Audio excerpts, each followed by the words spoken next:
All right, let's grab your calculator and get started here. We're going to cover two topics tonight. One is called the change of base formula, and two, we're going to solve exponential equations. This is our big bear for the evening, solving these exponential equations, and it is not going to be possible for you to do without your calculator. And you got to make sure you're practicing along with us. So the other day we introduced you to logarithms, and we practiced evaluating logs. Most people were pretty good at it. When you read this, and it's important you know how to read it out loud, it says log, this little number is read base 2 of 8. So let's get this written out so you know how to properly state these functions. Log base 2 of 8. Now when you evaluate it in your head, and again we'll have this written out in our notes as too, we're saying, instead of saying the word log, you're thinking in your head, what power of 2 is 8? And then mathematically, you're saying, okay, well, that's easy. What power of 2 is 8? Well, that, of course, is just 3. Then we talked about the word common log, and we said a lot of times if they just use log, they're not going to put a base in there. And the common log means, do you remember? It has a base of 10. So it's still read log base 10 of 100, but when you evaluate it, you're saying, what power of 10 is 100? And again, hopefully you know that is 2. So for our first big topic tonight, we're going to tackle the change of base formula. And here it is. If you are given log base b of x, you can rewrite this with any other base in the world. You can say it's the log base b of a over log base a of b. So do you notice my base changed? It started off as base b, and I converted it to base a. So I want to be very clear, this is what the change of base is doing. I'm converting from base b to base a. And basically, here's what I say. This larger number always goes on top, and my little base always goes on the bottom, and then you pick whatever base you want to use here. So let's try a few conversions. It's really nothing tricky. Write each of the following in base 10. Okay, so my formula is not on my paper. Let me get it back up there. Alright, so hopefully you can memorize this pretty quickly. I want to change the base to 10. It's currently a 3. And the formula says, let me say it one more time. You can go log base any number. This x goes on top and the little base goes on the bottom. So if I just follow that, this can be, I want log base 10. So log, I'm going to call it base 10 of the big number goes on top, 25, divided by log base 10 of, log base 10 of 3. And all we did is apply the change of base formula. Nothing really mind-blowing, I hope. So again, I just converted my base 3 to base 10, big number on top, little number on the bottom. All right, we'll try a few more. Letter B. Now this is going to be in terms of x.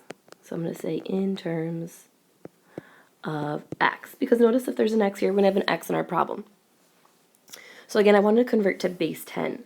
So basically I want log base 10 on top of something, log base 10 on the bottom of something, and you just got to remember the big term goes on top. So log base 10 of x squared over log base 10 of 100. Now, this one you can actually go quite a bit further. So I'm going to put equals, and now I'm going to apply log properties. So let's make a note there. Let's use some log properties or laws. I'm going to start in the numerator, which says if I have a power, this is law property number 3, it comes down in front. So I'm going to call that 2 log base 10 of x. Now, this bottom one I can actually evaluate because what power of 10 is 100? Well, remember, 10 squared is 100, so this becomes a 2. And now you'll notice this 2 on the top can cancel with this 2 on the bottom. So my final answer is log base 10 of x. Now, most likely, they're not going to put the 10 there because they want you to know that all logs, common logs, have a base of 10. So this is just equivalent to log of x. Try another one. Log base 2 of 800. And again, we wanted base 10. So I want log base 10 on top, log base 10 on the bottom. Big number goes on top, so that's my 800. Little guy on the bottom, so that's my 2. Now, you might be thinking, well, 10 to a power isn't 2, and 10 to a power isn't 800. But you can break this up with log properties. So I can replace 800 with something that 10 is a power to. So I'm thinking I'm going to replace 800. I'm going to say that's really log base 10 of 8 times 100 over log base 10 of 2. And I think we all agree 8 times 100 is 800. Now I can use my log properties that we talked about the other day, and we can say, well, times turns into addition. So I can say this is log base 10 of 8 plus log base 10 of 100, all over log base 10 of 2. Now again, I can't evaluate all three of them, but there's definitely one that should stick out to you. 10 to a power isn't 8, but 10 squared is 100. So I can really say that this is log, I'm going to ignore the base 10, log of 8 plus, we just said that's the number 2, all over the log of 2. And I would say that, my friends, is my final answer. Okay, now here's where it becomes useful. Evaluate log base 8 of 16. So I'm saying, okay, what power of 8 is 16? Well, 8 to the first is 8, and 8 squared is 64, so I know it's a number actually between 1 and 2, because 16 falls between 8 to the first and 8 to the second. So let's just make a note. We know it has to fall between 1 and 2, which tells me it's not going to be a very pretty number. But here's what you can do. You can change the base to make this more doable. So the first thing I say before I just start randomly picking bases, I say, do I know a number to raise a power to get 16? And can that same base to that power get me 8? And right away, 2 jumps in my head, because I know 2 to a power is 16 and 2 to a power is 8. So I'm going to rewrite these with base 2. So I'm going to say this is equivalent. I remember I want a base 2. Big guy goes on top, log base 2 of 16, and the little base on the bottom, log base 2 of 8. Now I can say, well, I actually know these answers. What power of 2 is 16? Well, that's the power 4. And what power of 2 is 8? That's the power 3. So this is actually 4/3, which of course is between 1 and 2. That's 1.3 repeating. So again, before I just randomly picked a base, I kind of, I had a little thought process going on saying, what powers could I raise to get these numbers? Okay, now you might be thinking, can I use my calculator for logs? We've been doing everything in our head so far. And the answer is yes. Remember, we're practicing a lot in our head for the SATs as well. So I'm going to show you 2 things. Jot it down. Make a little calculator note here. First of all, the log button is over here by the number 7. And if you just hit log, okay, it only brings up a common log, which means it only evaluates things with a base of 10. Okay, so they don't put it in there. It's just going to say log, and you have to understand that that base is 10. Now, not all calculators will do this. If you have the TI-83, that old machine there, guys, I'm sorry, you do not have this extra tool. If you have the new Inspire, the 84, you do have this extra tool. And let's make a note of where to find that one. If you hit alpha, and then get it written down, window, alpha window, this hopefully tool will pop up. Okay, and you'll notice in number 5 says you can do a log base, which means you can actually type in your own base. So if you hit that, you'll see what I did here. I can type in log base 2 of 8 and get the answer of 3. Notice when I just hit the log button, say log of 100, it's automatically base 10. So you might be saying, okay, well, what if I have the 83? What the heck do I have to do? So again, if you have that TI-83, that old calculator, well, you just have to use the change of base formula. So again, if you have that old calculator, this is what you need to be writing down. If you want to evaluate on your calculator log base 2 of 8, you have to type in log of 8 divided by log of 2. You have to change the base to a base of 10, basically. I need this to be base 10 and this to be base 10. Okay, we finally come to the second half, which is the crazy half with the calculator. Solving exponential equations that don't have a common base. So remember we did these, most people were really good at them. They said, okay, 2 squared is 4, so I can replace that. 2 cubed, let me write it out. So 2 squared is a 4, so I'm replacing that, putting an x in. I'm replacing 8 with 2 cubed. Then I said, okay, once the bases are the same, I have 2x equaling 3, so x equals 3 halves. Piece of cake. Well, what happens if you don't have common bases? Because everything in life isn't that easy. So, here we go. Don't have common bases. Write these steps down. Take the common log of both sides, apply log properties, and solve for x. So let's attack our first one. So you have to have a calculator for this. So let's say 4 to the x equals 8. Now we just did this problem with common bases, but we're going to apply the same rules without. So it said take the log of both sides. So I'm going to say this becomes the log of 4 to the x equals the log of 8. Pretty simple. Step 1, take the log of both sides, apply log properties. Basically, law 3 is going to come into play in almost every single one of these. Probably every single one of these. The law 3 says you can take the exponent and bring it in front. So I'm going to say this is x log 4. Now, most people will go from this step to this step, and they won't do this middle step, but I'm just going to write them all out today. Equals, this has no properties, so I'm just going to call it log 8. And now my goal is to get x by itself, so I'm going to divide both sides by log 4. Those are attached together. Those cancel. Divide by log 4. Now again, this isn't something I know in my head because this is 10 to a power equals 8, 10 to a power equals 4. So grab your calculator and carefully type this in. Now again, if you have that updated tool, you have the fraction tool that was alpha y equals. Jot it down for yourself if you need it, alpha y equals. And I just carefully type this in and I get that 1.5. So either way, if you do it with common bases or taking the log of both sides, you should get the same answer. Now, that was probably the most basic one we can find. Each example we do is going to get tougher. So take your time and be very careful with these steps. Okay, so now we're building and each one is going to get a little nastier. So here's the first step I want you to make a note of. Put parentheses around the exponent. If you don't do these little things, you're just likely to make big mistakes. So let's make a note. Put parentheses around the exponent.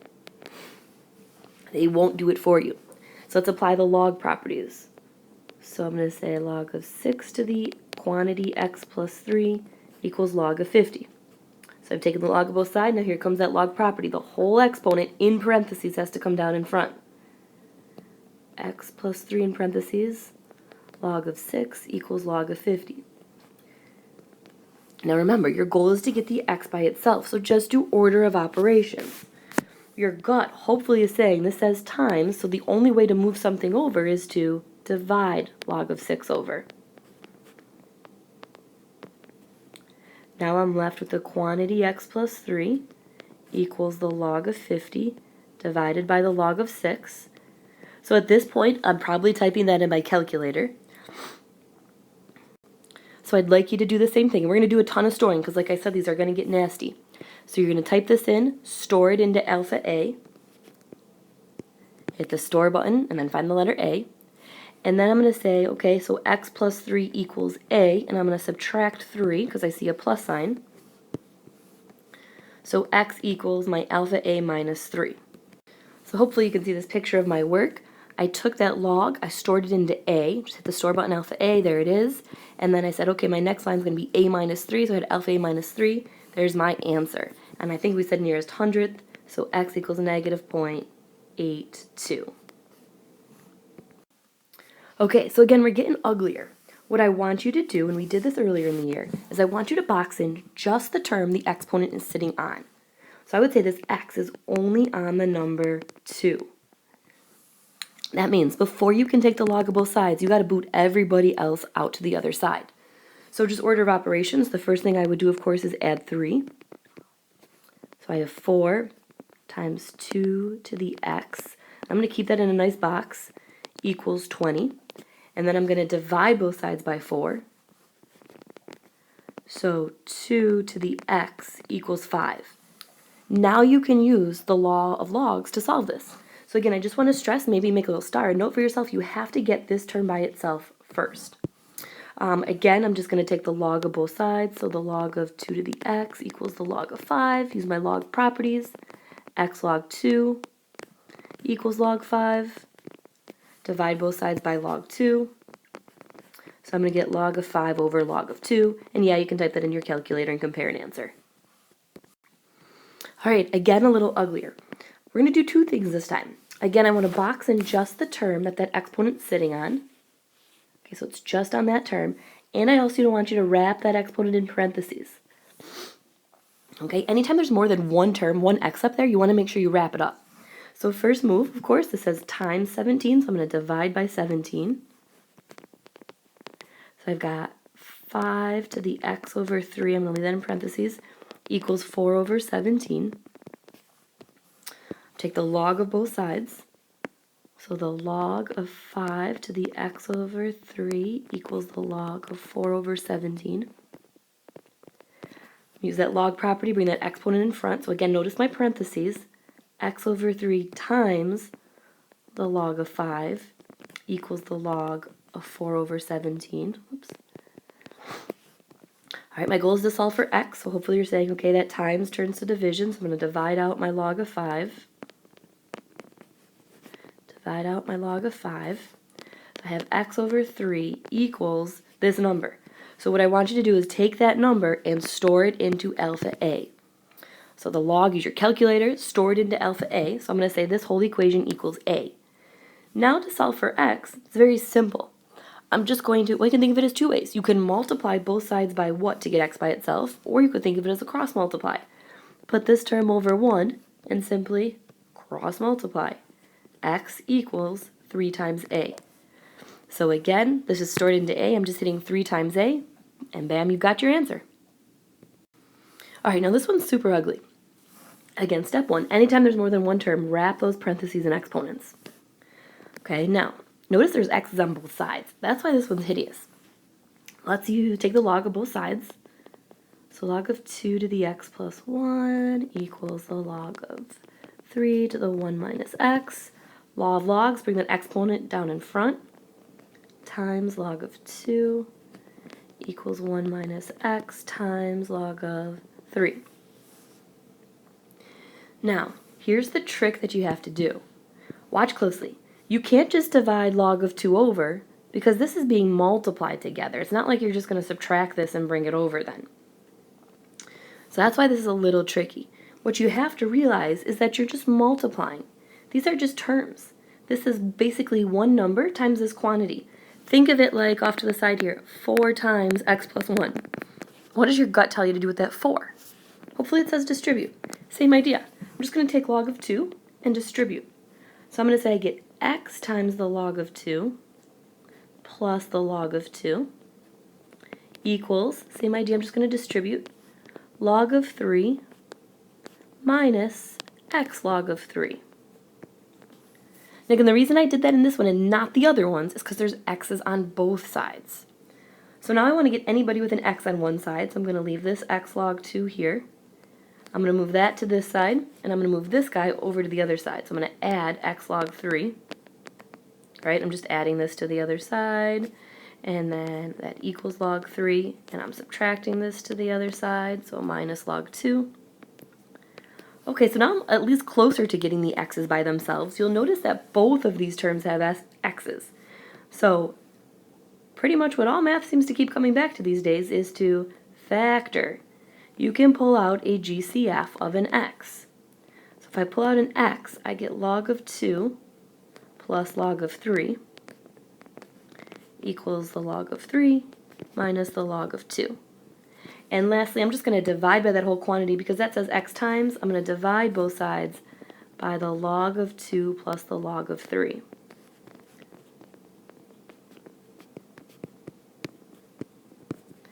So x equals this quantity here. And again, you can use that fraction tool, type it in, and you've got your answer. Now for the fun word problems. A population of 150 grows to, that should just say a rate, of 13.6% every 10 years. In how many years would you expect to see the population to double? Okay, so we have talked about growth rates, feels like forever here.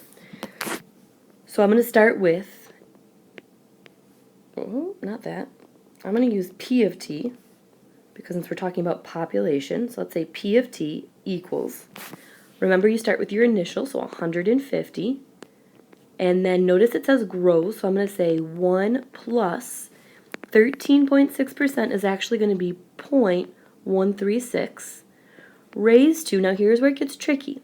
How often is it growing? Is it growing every 1 year or every 10 years? Remember it said 10, so you have to say that's the time divided by 10. So let's clean this up. So P of t equals 150.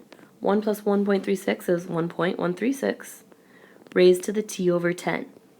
Okay, and we just took a test on that, and that was basically a good chunk of it. You had to realize that this is to get an annual rate, you would have to move that 1/10 in. So in how many years would you expect the population to double?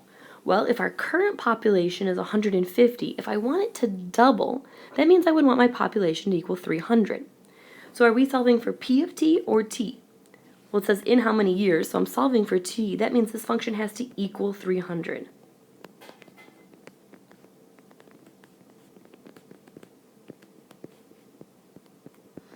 All right, and I think this is very doable. We've just practiced this quite a bit. So, again, I want you to box in. This t over 10 is only on this term. Box that in. We got to get it alone first. Notice it's 150 times, so to get rid of that, I'm going to divide both sides by 150. So we know that's 2 equals 1.136 to the t over 10. Okay, I'm going to put parentheses around that exponent because it's more than one term. And I'm just going to apply the log laws. So I'm going to say this is log of 2 equals the log of 1.136 to the t over 10. And now we'll bring that exponent down. So log of 2 equals the t over 10 times the log of 1.136. Beautiful. Get rid of that log, divide both sides by log of 1.136, log of 1.136. Okay, store that into alpha A, grab that calculator, type it into alpha A, and that's equal to t over 10. And then again, most people like the idea of cross multiplying. You can put that over 1, slam bam, t times 1 is t, so I'm going to get t equals 10a. And let's grab that calculator and figure out what that should be to the nearest tenth. So real quickly, when I stored this in, my a value was 5.43588, blah, blah, blah, blah, blah. You can't round that middle number, that's why we're storing. And then we're saying that a value times 10, so I got 54.4. Okay, now for the word problems. All right, a population of llamas is decreasing, there's a keyword, at a rate of 13.6% year due to a food shortage. If the population began at 7,500, A, how many llamas would you expect to have after 5 years? So let's get a real nice equation. I'm going to call it L of t for llamas equals. All right, so we start with 7,500. And remember, it's either 1 plus or 1 minus, but notice we're decreasing. So I'm going to go 1 minus. 13.6 is going to be 0.136. And notice it says per year, so I can call that just to the t power. Technically t over 1. If it said per decade, that would be t over 10. Per every 3 years, t over 3. So part A just says, how many llamas would you expect to have after 5 years? Well, this is a real nice question. Basically, you're plugging 5 into years, which is your time. So L of 5 would equal 7,500 times 1 minus, 0.136 to the 5th power. Type it in, and I'm getting 3,611 llamas. Continuing on, in how many years would you find 1,000 llamas? So now they want you to solve for t in this one. So I know L of t is 1,000 equals 7,500 times 1 minus, 0.136 to the t. So I'm just going to clean up inside there for a moment. So I get 1,000 equals 7,500. That turns out to be 0.864 to the t. Okay, so we just got to start moving things over. Box that in. That t is only on that term. So I'm going to divide both sides by my 7,500. Now, when I do that, you'll notice I get like a 1.33 repeating number. I'm immediately going to store this into A because you can't round. Okay, so this is where you got to practice with me. You have to store that into A because you cannot round. So I'm going to say A equals 0.864 to the t power. Now I'm going to take the log of both sides. So I'm literally taking the log of A because that's where we stored it in. Log of 0.864 to the t. Use my laws of logs, basically property 3 there, to say that's t times log of 0.864. And I'm going to divide both sides by log of 0.864. So remember, if you didn't store this in, you are going to get marked off. It will not be correct. You've got to store. You can't just type those numbers in. My time to be 13.783 years. Well, there you have it. We're solving exponential equations without common bases, and we look forward to a lot of great practice tomorrow. Have a great night.